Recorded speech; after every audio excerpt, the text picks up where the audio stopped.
Bridget, recently we published an episode about three big annuity mistakes, and a viewer had asked a question: Is buying a fixed annuity a good idea?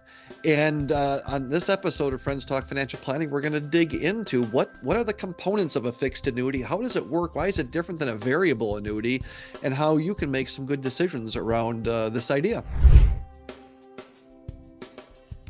So with that, I'm John Shear, and I run a fee-only financial planning practice in Middleton, Wisconsin. And I'm Bridget Sullivan-Ramel. I've got a fee-only financial planning practice in Chicago, Illinois. Before we go any further, hey, please subscribe. It helps our channel. It helps us reach more people. So, John, I can't wait for this episode, actually, because I got to admit that annuities are not my strong suit. And every time that I am encountered with one, I scratch my head. Yeah, So, yeah, so no. yeah, so this is going to be me learning just as much as anybody else. So annuities, the rates look high now. These are attractive. I'm sure they're getting a lot of attention. So are they a good deal? Yeah, well, it's funny. I was just surprised that you don't find annuities interesting, and the 200-page prospectus that you can read through and learn all about the legal language. I mean, golly, I can't imagine that it's not exciting, right?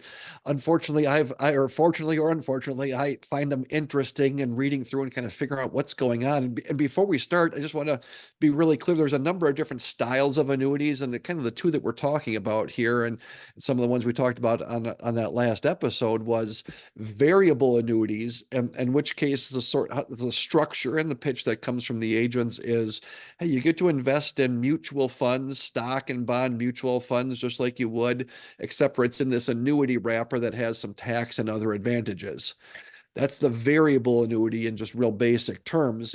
A fixed annuity in real basic terms is really similar to a CD, right? I know that I can buy a CD that lasts for 1 or 2 or 3 years. I get a fixed rate throughout that. I know the rate, and there's a period of time. And that's how, in general, how a fixed annuity works. There's a rate and there's a fixed period of time. And I don't know about you, but we see these in our newspaper here locally in Madison. It'll be a big ad, 5% interest for guaranteed for 3 years, or, those sorts of things.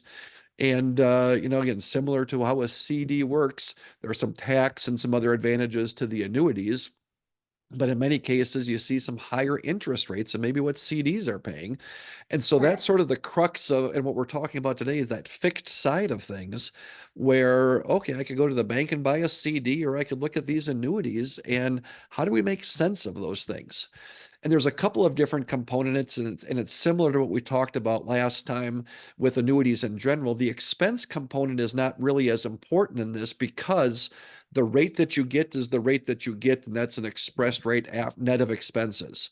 Right. And I found an example, and we can pull it up here, and it happens to be from a large Midwestern insurance company, and Thrivent. You can see the name on there. We're not endorsing Thrivent; they're a good company, but this is just, it was available to be out there, so it's not a recommendation. Not that they're good or bad for you in general, but take a look at, here are the rates, and it looks very similar to what you might see when you go to a bank website, right? There's some different levels of investment and different interest rates that go along with that, right? And if you look over on the left-hand side here, right, there's 3-year, 5-year, 7-year, 9-year. And again, you can sort of think of those like CD rates, right? Okay, you're getting on, if we just pick one of those out, if we're going to invest $100,000 in a 5-year, you get 4.65% for that time period, right? Does that make sense? Yeah, Right. exactly. And, So you'll, one thing I wanted to mention to you is yeah, that I think the interest rates are very interesting right now, because that's why you would be seeing so many more of these now. When the interest rates in general are very low, these are a harder sell. yeah, But right. now people know that interest rates, geez, are better than they've been in at least a decade, right? For the most part. And people know that there's a pretty concerted effort by people who know what they're doing to try to lower inflation and probably lower interest rates some more. So they want to lock it in. Yeah, Why right. not lock in the current interest rates? As an advisor, I got to warn you that just because that's what everybody thinks now is not necessarily what's going to happen. Right. But yeah, so like this idea that interest rates can't go higher, it's flawed. Right. I would say they Right. can, but nonetheless, you would still get this interest rate, even if it does go higher, you could still get this. So onward. Right. Right. No, and I think that's a great example. We'll take a look at that $100,000 column here, right? I picked out 5 years just out of something caught my eye as I'm looking at it here. But why wouldn't you want to lock in at 4.8% or 4.9% for 9 years, right? Well, Right. if interest rates go down, as a lot of people think they're going to recently, boy, that 4.9% looks like a pretty good deal. What if it turns around like you're just describing here? People think it can't happen. If it does, what if rates go up and now we're in the 7, 8, 9% range, pardon me, and suddenly that 4.9% that you're locked into for the next 5 years doesn't look so hot, right? That's the Right. reason why it's not a slam dunk to lock in these long-term rates sort of a thing, right? So as you Absolutely. look at this from its base standpoint, it is that, those years you see on the left-hand side on the top part, multi-year guarantee. Now there's the market value adjustment, right? MVA, or there's return of premium. Those get a little bit, that's beyond the scope of what we can dig into here, but there can be, depending on circumstances, some market value adjustment. And again, pull out the prospectus and read the 36-page analysis of that one component of things, right? So you need to know what that means. The return of premium is a little bit more straightforward, that no matter what happens, that you're going to get your premiums back on things. Again, with a fixed rate, I'm not exactly sure where that comes from. And you can see this end notes. Whenever you see those 1, 2, and 3s in the corners, you go, okay, wait a minute. That means there's some legal mumbo jumbo that we need to dig into here. Yeah, I just want to read this. Yeah. Guaranteed minimum interest rate, multi-year guaranteed annuity, MYGA, rate of 0.5%, MYGA issued in New York, rate of 1%, Security Plus rate of 3%. Now, Yeah. I am a CPA, I am a CFP, and I have been in the industry between the tax and financial planning over 25 years. I don't know what that means. Right. Okay. So what are other people going to know? What are the chances somebody else is going to? And so what you're saying is you got to look at the prospectus. Right. You got to read that and you got to look and right where it says minimum interest rate on there, right? We'll get to that in a little bit. I Yeah. would take some notes and I would say this piece of paper because again, the next time you think about it, you might remember, oh, great. And then, but you want to actually remember what it is. And I don't, again, I'm in the industry and I don't remember what it is from one time I'm looking at it to the next. Right. And I'll tell you, and I'll segue off. That's a great topic, I think, Bridget. And so how do you figure these things out? Well, one of the things that you do is you talk to somebody who's not selling this and not making a commission off it and doesn't care whether you buy it or not. Right. There are, we mentioned that there are fee-only actuaries, independent, that'll look at this and read that 200-page prospectus and tell you what the upsides and downsides of things are.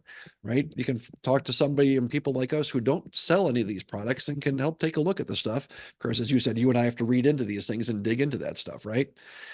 I happen to know this particular company a little bit, and they don't play shenanigans and games. And generally speaking, what we're looking at here, so we'll assume at face value, like, hey, those are the rates that you get. It's not the case for every company, though, right? And not even reading the footnotes. Yeah, right. I forgot to mention my master's degree too. Yeah. So you look at that, right? And you go, hey, it's not that simple. One of the underlying concepts is if, keep things as simple, have understandable investments, right? If you don't understand something and you look at these footnotes, and if it's not really clear, that's one indication that, hey, maybe I shouldn't be doing, or I don't need to do this, right? And again, let me get to another key component. So you get into some of those things and go, let's assume, and like I said, I can tell you that, this is a good company and they're not playing games. Other companies do play games. Right. So this seems like, let's take it at face value. Let's use that five-year number, 4.6. I go, listen, I want to lock money up for 5 years. 4.6 is a good rate. Right. Am I happy with this? Well, there's one other key component to this fixed income annuity that you need to take a look at. And we'll flip over to the other page that's over here. And this is, again, the same company, the same product, actually. And there's the surrender schedule on things, right? We can see down here the 5-year surrender schedule. Look what happens if you take money out within the first 5 years. Right now, with a CD, when you take out money early, you go, oh, I got a 5-year CD, I can't get to it. Yes, you can. What you typically lose is you lose about a quarter of interest, right? So you lose some interest, but you never lose principal. Look at here, what we're talking about is you're losing 7% in the first 3 years that you own this. right? You can lose principal with this, right? So you got to be careful. But then it locks, you're locked in for 5 years. You might say, okay, good. I don't have to worry about that. This is an example of a good policy, a good annuity policy, because the 5-year guarantee period matches up with the 5-year surrender charge. After 5 years, the guarantee period is over and you can take your money out with no surrender charge. Now think about what this means. What if the 5-year guarantee period had a 7-year surrender charge, right? Take a look at the Right. numbers on these surrender charges, right? And again, this is a good company with a good product. I've seen lots and lots of them where, hey, this is a great rate for 3 years, but you actually can't get your money out for 5 years. So what do you think happens, Bridget, after 3 years of that great rate that's higher than anything else out there in Well, years it 4 and says 5? here, if you do nothing, you get a guaranteed minimum interest rate of 0.5. So what do you think Like the rate if yeah. right? Where do you think the rate goes? Do you think it goes up over time after they've, overpaid, Right. right? Yeah. And it's this sort of thing. You go, wait a minute, it's a 5-year guarantee. Yeah, but if you don't know what the surrender charge is, are you locking your money away for 7 years, right? If the surrender charge and the guarantee period are the same, then you've got some more confidence. And you go, okay, good, I can get out of this. But who looks at those things, right? And that's one of the sort of key things is that's low hanging fruit. You don't need to, to read all 200 pages to look at this and go, okay, at least I can get out when I need to, or Right. can't get out, and you go, hey, that's bad news on those things, right? So those are a couple of the key areas, like how to think about this. You need to read the details on these things, right? But those are some things that even as an untrained observer, you go, geez, I don't know much about this. What can I look at? Look at the surrender charge and look at how long the time is guaranteed for, because once that guarantee period goes up, if it's a really high rate, CDs are paying 3% and this is paying 4.5%, you go, well, geez, that's unusual. Why is that? Where are they making their money on the other side? What am I getting locked into? And that goes a long ways in helping you make a good decision about whether this makes sense for you. Yeah, great. I love thumbnails. Yeah. That's a great place. With that, let's wrap it up. I'm Bridget Sullivan Ramel. I've got a fee-only financial planning practice in Chicago, Illinois.